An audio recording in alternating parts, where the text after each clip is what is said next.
So I want you to imagine the identity that you hold most dear. Right. Like maybe it's your career, the title you've spent literally decades earning, or maybe it's your role as the stabilizing force in your family, or even just your reputation as the smartest person in the room. Oh, absolutely, yeah. Now, in your mind, I want you to imagine taking a heavy iron hammer and just violently shattering that identity into pieces. Wow, yeah. Because according to one of the most profound ancient philosophical frameworks ever recorded, that visceral act of destruction is actually the only way you will ever genuinely be able to relax.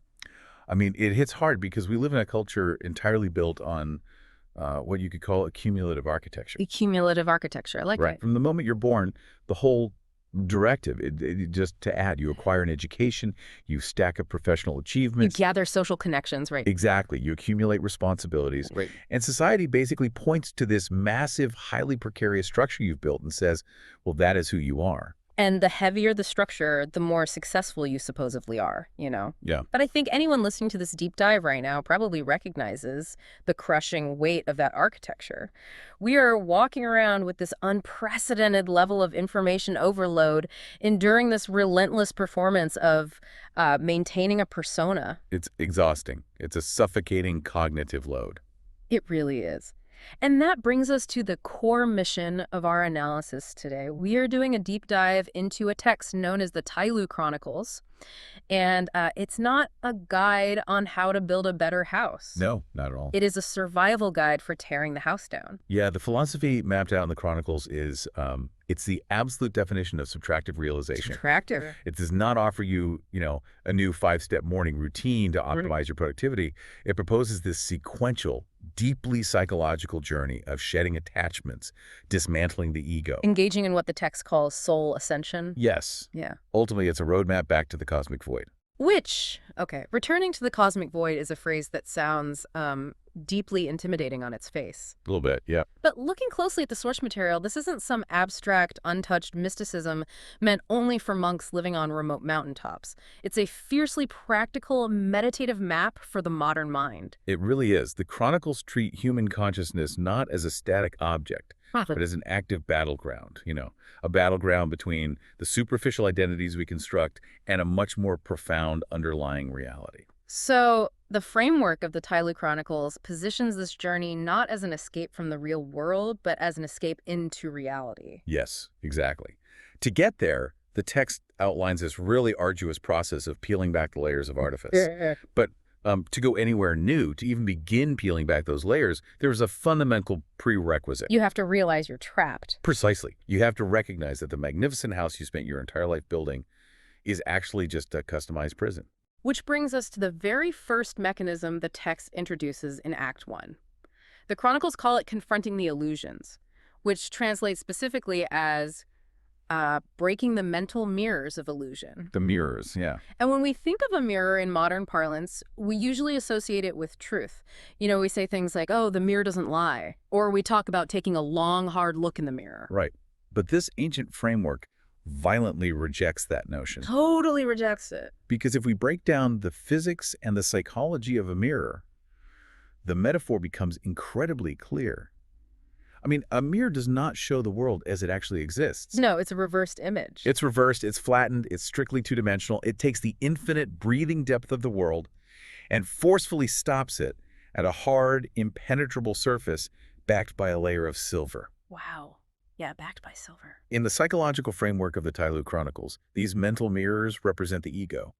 They are the expectations placed upon us by society and the rigid worldly identities we use to just navigate our lives. They're the endless loop of I am statements we rely on to feel secure. Like, I am my bank account. I am my political affiliation. I am my traumas. Yes, I am my anxieties. We use those narratives to define our edges.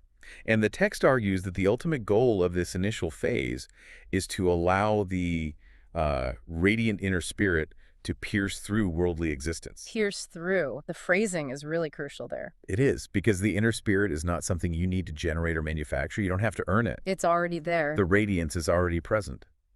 But it's trapped behind the dense glass of our own self-reflection.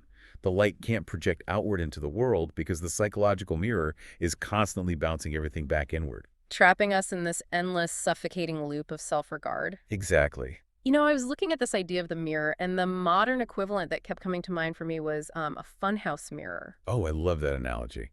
Right, because you walk into a carnival attraction and you stand in front of this curved piece of glass that makes you look distorted, 10 feet tall or incredibly wide or bizarrely twisted. But when we're at a carnival, we know it's a distortion. We laugh at it. Exactly.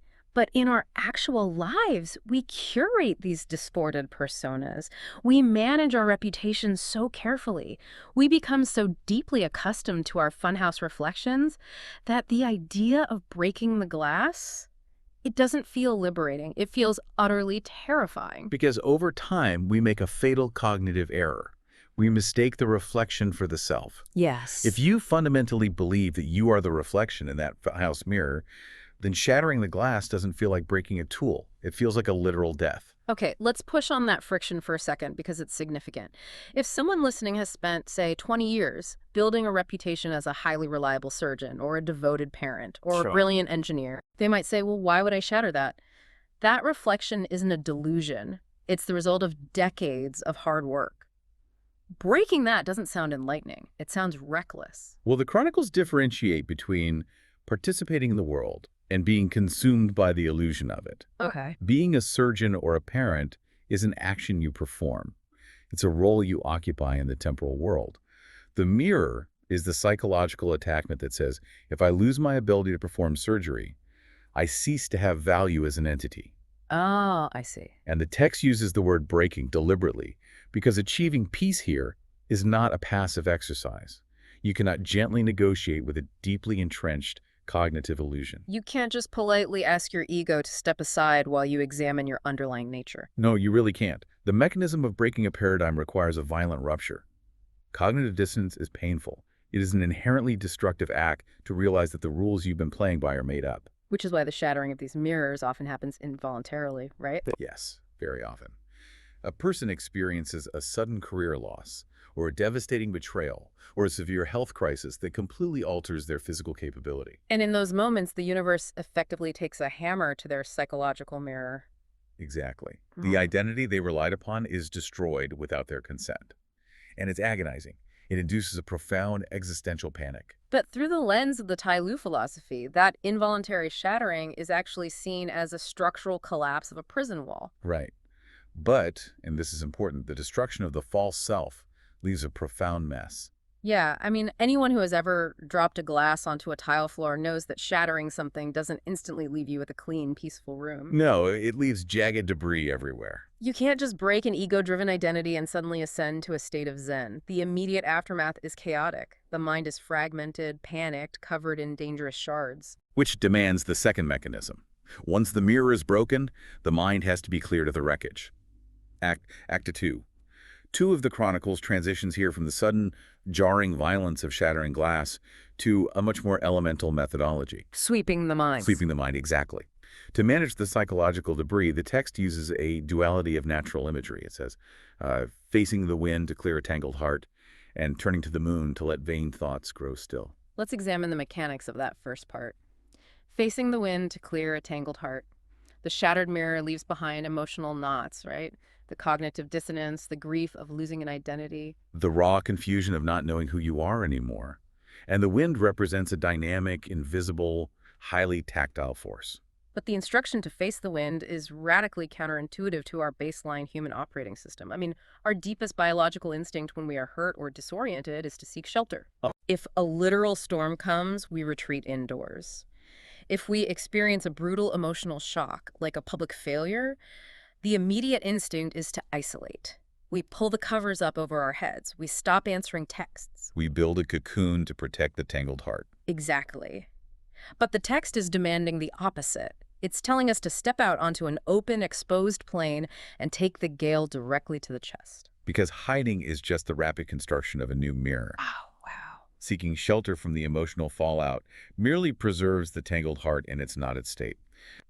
The process described here is remarkably similar to modern psychological concepts like exposure therapy. Right. You cannot untangle deep emotional trauma solely by applying the rational mind to it. The rational mind is the very instrument that tied the knots in the first place. Right. It's constantly rationalizing fears and building defensive structures. It makes me think of an old, heavy rug that's been sitting in a parlor for decades, accumulating dust. Okay, I see where you're going.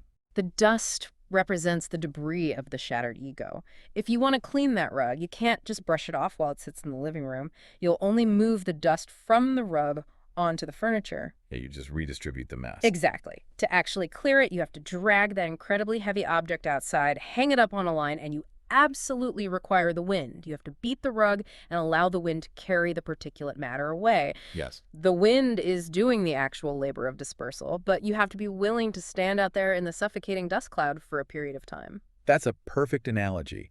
You cannot meticulously pick up every grain of emotional dust with a pair of tweezers. You have to surrender to a larger dynamic force to carry it away. You expose the grief to the open air until its density is dispersed. But the wind is only half of the equation in this phase. Right. Because once the heavy tangled knots are cleared, Huh? you are still left with the residual hum of the mind.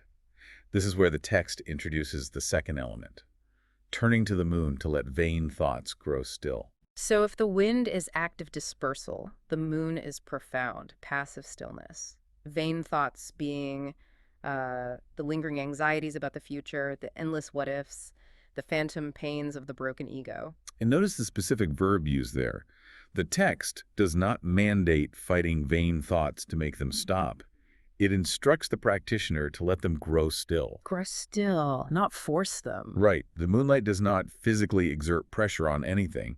Its power lies entirely in its unbothered, enduring presence. If you try to aggressively force your mind to be quiet, you're simply deploying your ego to fight your ego. You're standing in an empty room screaming, "Be quiet!" and just generating your own deafening echo. Exactly. I always picture this mechanism like sediment in a glass of murky river water. Okay, yeah. The dirt swirling around in the water represents those vain thoughts. If you stick your hand into the glass and try to physically push the dirt down to the bottom to make the water clear. The action of your hand just violently stirs up the mud even more. Yes. The aggressive attempt to fix the problem is the exact mechanism keeping the system chaotic. And this fundamentally critiques how modern society approaches the concept of mindfulness. We have commodified meditation into a competitive, active task. Oh, absolutely. We treat it as another metric to conquer. We sit down, clench our jaws, and decide we're going to aggressively meditate for 20 minutes to crush our anxiety and optimize our brainwaves.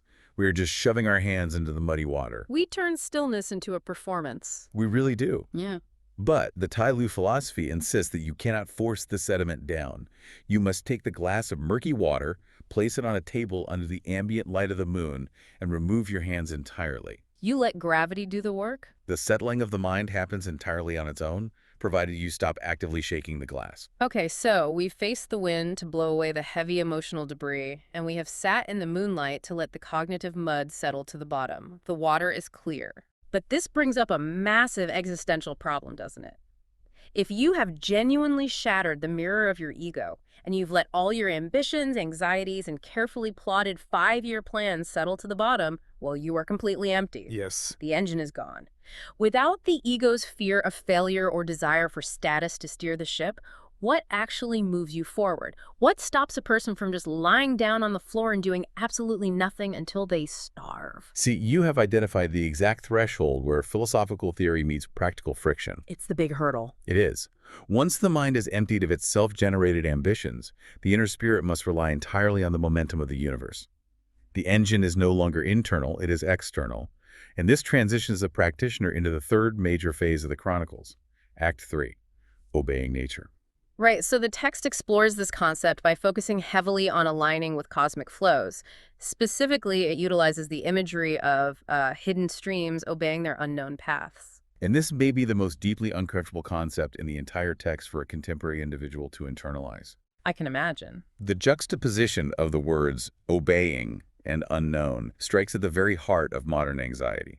I mean, it's one thing to recognize that your identity is an illusion.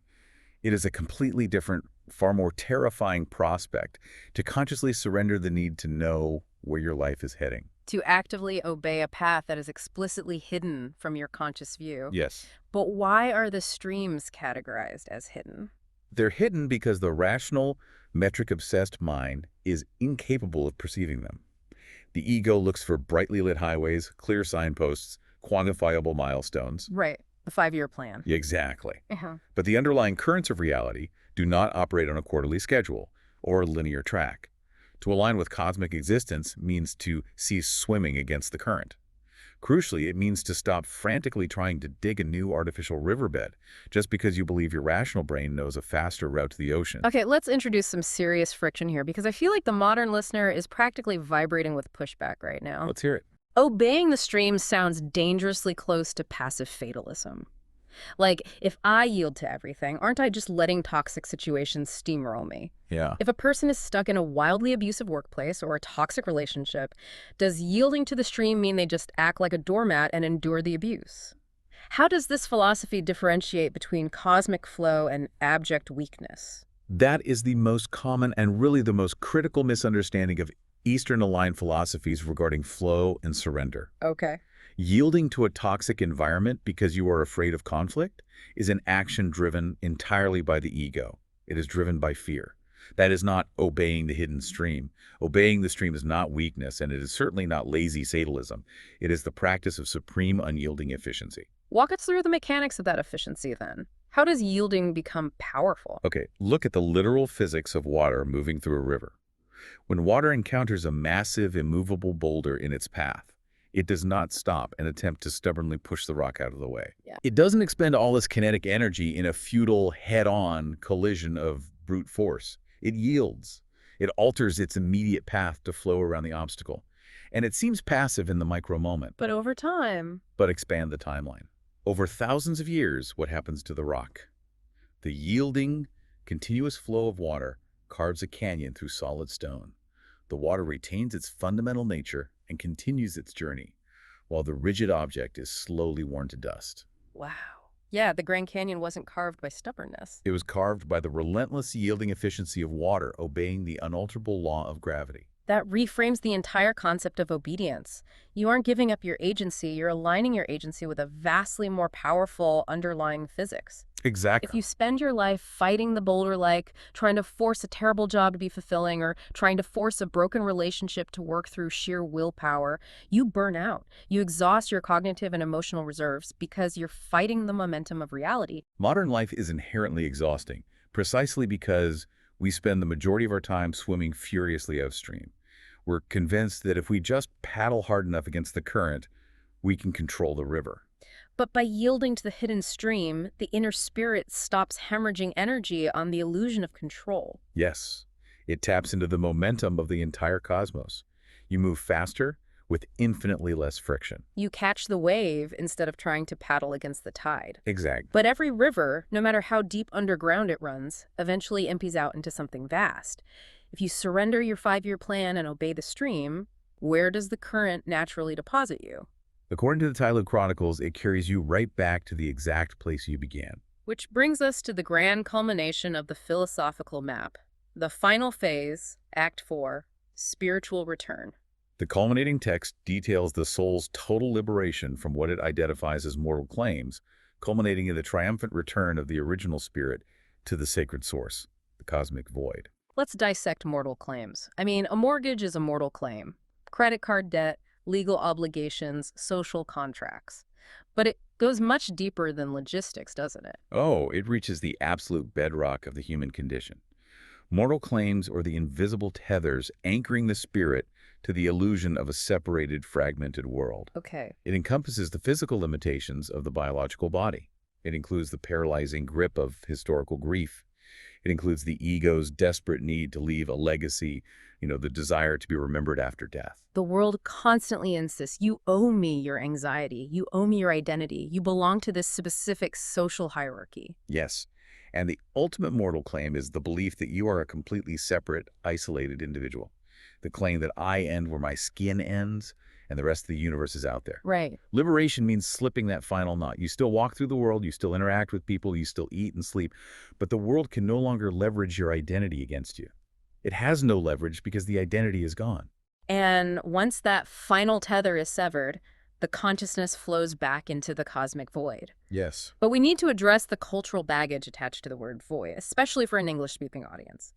In Western philosophical traditions, particularly in the shadow of existentialism and nihilism, the void has terrible PR. It really does. We hear that word and we picture a terrifying, pitch black abyss. We think of a cold, indifferent universe where nothing matters, no one is coming to save us, and existence is ultimately meaningless. If the end point of this arduous spiritual journey is just falling into a dark hole of nothingness, that feels deeply depressing. It's imperative to separate the Western Nietzschean concept of the abyss from the Eastern mystical concept of the void. In the Tai-Lü framework, the void is not a dark emptiness. It is not the absence of meaning. Okay. The text explicitly refers to it as the divine source. How does an empty void function as a source, though? Think of it through the lens of potential energy versus kinetic energy. Or more simply, think of a completely blank canvas resting on an easel. Okay, a blank canvas. Before a single brushstroke is applied, that blankness is not a negative nothingness. It's not a deficit. That blank canvas represents the infinite unmanifested potential of every single painting that could theoretically ever exist. Oh, wow. It holds all possibilities simultaneously because it has not yet been forced to choose one.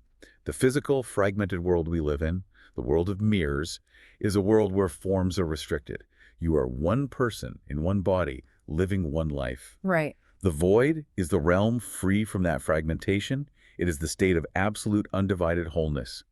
Returning to the void means returning to a state of absolute unity with the entire cosmos, where the painful illusion of separation is finally dissolved. The text uses a very specific adjective to describe this return, too. It calls it a triumphant return. Yes. And logically, that tripped me up for a moment. If our original spirit emanated from the void before we were born, and we go through this entire chaotic, painful process of human life just to go right back to the void. Why are we throwing a parade? Exactly. If you leave your house, walk around the block, get rained on, and come back to your house, you don't call it a triumph, you just call it a walk. The distinction lies in the transformation of consciousness.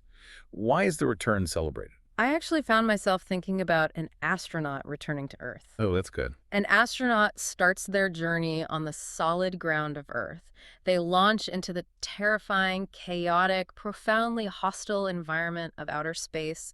They brave the vacuum. They execute the mission. And then they have to come back. And then, yeah, they have to endure the violent, burning friction of re-entry through the atmosphere, which, in this framework, perfectly maps to the breaking of the mirrors and the painful sweeping of the mind. That's a brilliant connection. Finally, the capsule deploys its parachutes and splashes down into the ocean.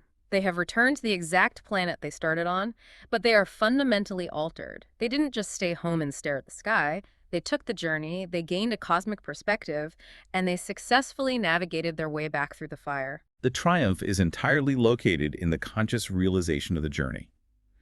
The drop of water that flows from the hidden underground stream out into the vast ocean did not merely fall into a larger body of water. Right. Through the harrowing process of navigating the rocks and the currents, the drop of water acquired the conscious realization that it was, in fact, the ocean all along. It's the difference between innocent ignorance and hard-won wisdom. Yes.